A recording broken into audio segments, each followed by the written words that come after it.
सभी प्यारे बच्चों को मेरी विकास शर्मा की प्यार भरी नमस्ते and welcome back to mission KVS 2023 with TNI college of competitions. और मैं आपके साथ यहाँ पर एक इंग्लिश में प्रीपोजिशन का चैप्टर आपको कुछ समझा रहा हूँ। और आज है पार्ट 6। इससे पहले हमारे ऑलरेडी 5 पार्ट हो चुके हैं। जिन बच्चों ने अगर वो 5 पार्ट नहीं देखे हैं तो प्लीज़ माई हम्बल रिक्वेस्ट है कि आप जाके वो 5 पार्ट को भी ज़रूर देखें। वो बहुत हेल्पफुल क्वेश्चन आपके लिए होने वाले हैं। ठीक है, तो बिना ज़्यादा समय लिए बेटा स्टार्ट करते हैं मिशन KVS 2023 और टॉपिक चल रहा है आपका प्रीपोजिशन पार्ट 6। आ जाते हैं। फर्स्ट क्वेश्चन है आपका फिलिंग द ब्लैंक्स में, और यहाँ पर लिखा है ही sat dash the shade of a tree.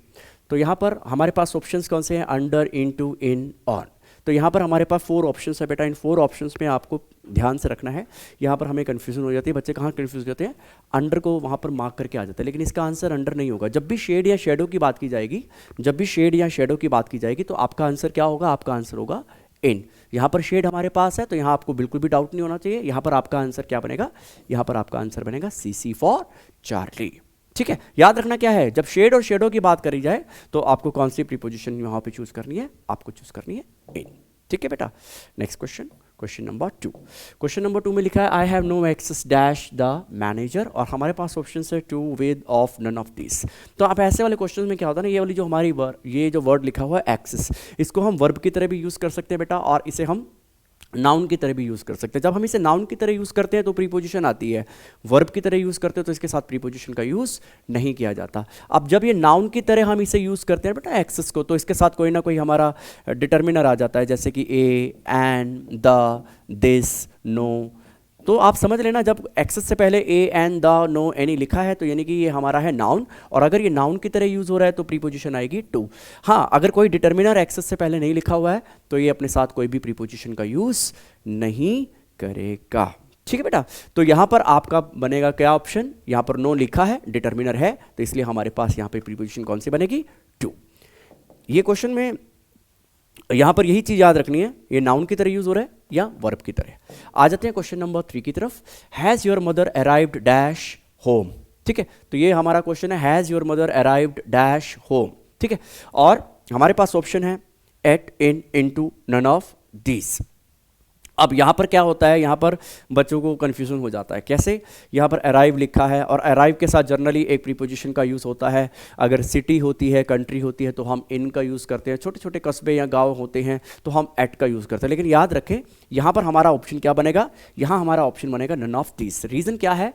जब हम मोमेंट वाली वर्ब का यूज़ करते हैं, जैसे कि गो है बेटा, या कम है, ठीक है, या आपका अराइव है, या रिटर्न है, और उसके बाद अगर केवल और केवल आपका होम लिखा है, सिर्फ होम लिखा है, ठीक है, और इससे पहले कोई भी पॉजिटिव केस नहीं है, तो ये अपने साथ कोई भी प्रीपोजिशन का यूज नहीं करेगा। हाँ, अगर लिखा होता my home, his home, your home, Ram's home, किसी ना किसी का होम बताया जाता, उस केस में यहाँ पर प्रीपोजिशन का यूज़ हो जाता। लेकिन इस केस में जहाँ पर सिर्फ होम लिखा है और इससे पहले है हमारी मूवमेंट वाली वर्ब, मूवमेंट हो रही है, गो हो, वेंट हो, गॉन हो, कम हो, केम हो, अराइव्ड हो, रिटर्न हो, रीच हो, तो इस केस में हमारे पास कोई भी प्रीपोजिशन का यूज़ नहीं किया जाएगा। और ये ऐसे क्वेश्चन है बेटा जहाँ पर हमें हो जाता है धोखा, इसीलिए ऐसे क्वेश्चन को हमें बार बार प्रैक्टिस करने की जरूरत पड़ेगी।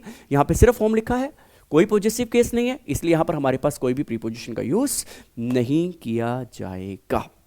ऐसे और भी बहुत सारे वर्ड्स होते हैं। इन्वेस्टिगेट के साथ इनटू का यूज़ किया जाता है, इन्वेस्टिगेट के साथ इनटू का यूज़ जबकि नहीं होता है। डिस्कस और डिस्क्राइब के बाद अबाउट का यूज़ किया जाता है बेटा, वहाँ पर डिस्कस और डिस्क्राइब के बाद अबाउट का यूज़ नहीं होता है, वो भी आपका एक एरर होता है। ठीक है, बहुत सारे ऐसे वर्ड्स हैं, पिछले भी सेशन में हम ऑलरेडी उनको डिस्कस कर चुके हैं। ठीक है, नेक्स्ट क्वेश्चन की तरफ बढ़ते हैं बेटा। Question number 4। क्वेश्चन नंबर 4 है she is ignorant dash the fact. ठीक है, यहां पर हमारे पास ऑप्शन है, ऑप्शंस है ऑफ, विद, बाय, एट, और यहां पर एक वर्ड है आपके पास इग्नोरेंट, और इग्नोरेंट के बाद आपको पूछा गया कौन सी प्रीपोजिशन का यूज़ किया जाएगा। पर बिल्कुल भी डाउट नहीं है, इग्नोरेंट के साथ कौन सी प्रीपोजिशन का एग्रीमेंट है, तो इग्नोरेंट के साथ आपकी कौन सी प्रीपोजिशन का यूज़ किया जाता है? इग्नोरेंट के साथ हमारी प्रीपोजिशन यूज़ होती है ऑफ। ठीक है, तो यहां पर हमारे पास कौन सी प्रीपोजिशन आ जाएगी? यहां पर हमारे पास प्रीपोजिशन आ जाएगी ऑफ। ठीक है, इग्नोरेंट होता है, अवेल होता है, अवेयर होता है, बी वेयर होता है, कन्विक्टेड होता है, एक्विटेड होता है, एक्यूज होता है, number of preposition we have already discussed, और इसमें ऑफ का यूज़ किया जाता है। तो यहाँ पर कीवर्ड क्या है? इग्नोरेंट। इग्नोरेंट के साथ कौन सी प्रीपोजिशन का यूज़ किया जाएगा? इग्नोरेंट के साथ हम यूज़ करेंगे of. Next question, question number 5। Question number 5, he was indignant dash his behaviour. He was indignant. Indignant का मतलब होता है आपसे नाराज, क्रुद्ध, जैसे कहते हैं एंग्री। तो इंडिग्नेंट का मतलब क्या होता है? एंग्री। तो यहाँ पर अब देखना यह है कि वो किस चीज़ के ऊपर नाराज है, वो एंग्री किस चीज़ को लेकर है। अगर किसी व्यक्ति से नाराज होता है तो हम प्रीपोजिशन यूज़ करते हैं विद, और व्यक्ति के किसी आचरण से, व्यक्ति के किसी व्यवहार से, बिहेवियर से, उसकी मिस्टेक से, गलती से, इन चीज़ों से अगर वो कोई नाराज होता है, इंडिग्नेंट होता है, तो हमारी प्रीपोजिशन कौन सी आती है? तब आती है एट। अब यहाँ पर इंडिग्नेंट किससे है? बिहेवियर। बिहेवियर व्यक्ति नहीं है। अगर व्यक्ति होता तो हम विद यूज़ करते, व्यक्ति के अलावा कोई भी और चीज़ आएगी जिससे वो क्रुद्ध है, नाराज है, एंग्री है, तो हम प्रीपोजिशन यूज़ करेंगे एट। हाँ, अगर ये ऐसे लिखा होता प्यारे बच्चे कि he was indignant, indignant dash मी। अब मी कौन हो गया? मी हो गया एक व्यक्ति, मी हो गया, यू हो गया, किसी लड़के का नाम हो, किसी लड़की का नाम हो, कोई पर्सनल नाउन या प्रोनाउन दे रखा हो, तो हमारी प्रीपोजिशन कौन सी आती? तो हमारी प्रीपोजिशन बेटा विद का यूज होता, लेकिन यहाँ पर कोई समबडी है नहीं, किसी व्यक्ति से वो इंडिग्नेंट है नहीं, इसलिए हमारी प्रीपोजिशन कौन सी बनेगी? एट। सेम ही चीज आपकी बेटा एंग्री के साथ भी लगती है, एंग्री के साथ भी सेम ही केस है।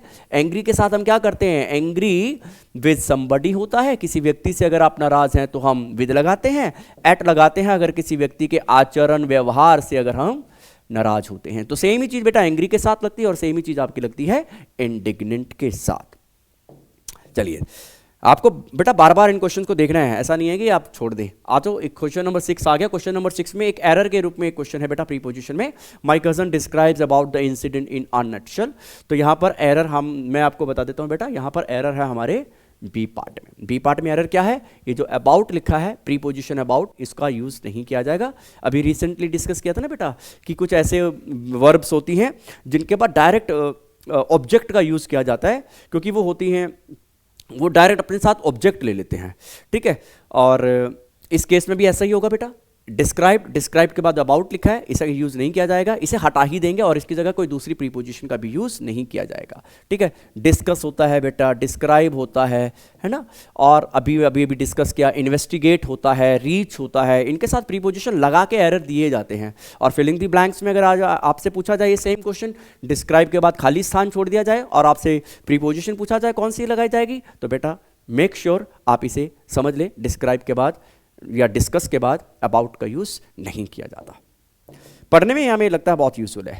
आ जाए क्वेश्चन नंबर 7 की तरफ। क्वेश्चन नंबर 7 कह रहा है there is no antidote to some of the diseases. यहां पर हमारे, क्योंकि प्रीपोजिशन का चैप्टर चल रहा है तो हमें यहां पर ज्यादा फोकस किस पे करना है? हमें फोकस करना है प्रीपोजिशन के ऊपर। और यहां पे भी हमारे बी पार्ट में एरर है। यहां पर एंटीडोट के साथ कौन सी प्रीपोजिशन लिखी है? टू, जबकि यहां पे टू नहीं आएगा बेटा। यहां पर हमारी प्रीपोजिशन कौन सी आएगी? यहां पे हमारी प्रीपोजिशन आएगी बेटा, यहां पे हमारा टू नहीं आएगा, यहां पर हमारी प्रीपोजिशन कौन सी आएगी? यहां पर हमारी प्रीपोजिशन आएगी अगेंस्ट। अब अगेंस्ट क्यों आएगी? क्योंकि एंटीडोट का मतलब होता है किसी चीज का काट, किसी चीज का इलाज। अब यहां पर हमारे पास दो संभावनाएं हैं, दो पॉसिबिलिटी है। किस चीज की काट की बात कर रहा है? किसी बीमारी की काट की बात कर रहा है। अगर किसी बीमारी की काट की बात कर रहा है तो हम प्रीपोजिशन यूज करेंगे अगेंस्ट। और अगर किसी जहर की, पॉइजन की बात करेगा तो हम प्रीपोजिशन यूज करेंगे टू। यहां पर जहर की बात की नहीं गई है, यहां पर बात की गई है डिजीज की, और डिजीज के लिए एंटीडोट के साथ कौन सी प्रीपोजिशन आती है? अगेंस्ट आती है, ठीक है। तो ये थे बेटा आज हमारे 7 क्वेश्चन। जल्दी ही मैं आपके साथ नया सेशन लेके जल्दी मिलूंगा प्रीपोजिशन का पार्ट नंबर 7। और आप बार बार इन चीज़ों को बार बार देखें, नोट बनाएं, और कोई सुझाव हो हमारे लिए तो प्लीज़ हमारे साथ शेयर करें। वीडियो अगर आपको अच्छा लगे, सेशन अच्छा लगे तो प्लीज़ इसे आप लाइक करें, दूसरों के साथ शेयर करें। और मिलेंगे जल्दी ही एक और अच्छे सेशन के साथ, आपके साथ जल्दी मिलेंगे बेटा। तब तक अपना ख्याल रखें, ध्यान रखें, और मुझे यहाँ से दीजिए विकास शर्मा को इजाज़त। Thank you so much, God bless you all.